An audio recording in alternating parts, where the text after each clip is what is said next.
Salom do'stlar, Xfact kanaliga xush kelibsiz. Bugun sizlarga Mobile Legends haqida ko'pchilik bilmaydigan 25 ta qiziqarli faktni aytib beraman. Agar siz ham bu o'yinni o'ynasangiz, videoni oxirigacha ko'ring.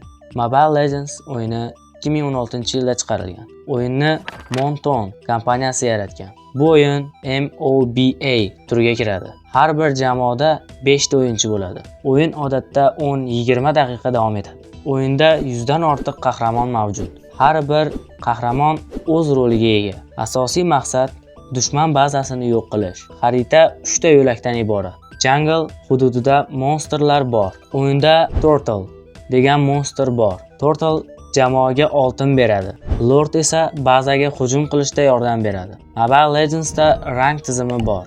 Eng kuchli rank Mythic. O'yin Janubi-Sharqiy Osiyoda juda mashhur. Mobile Legends bo'yicha katta turnirlar o'tkaziladi.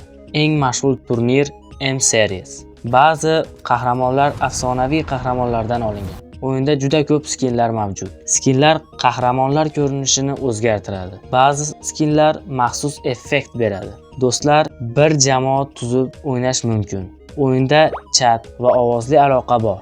Mobile Legends butun dunyoda millionlab o'yinchilarga ega. Agar sizga bu faktlar yoqqan bo'lsa, videoga like bosing va kanalga obuna bo'lishni unutmang. Xayr.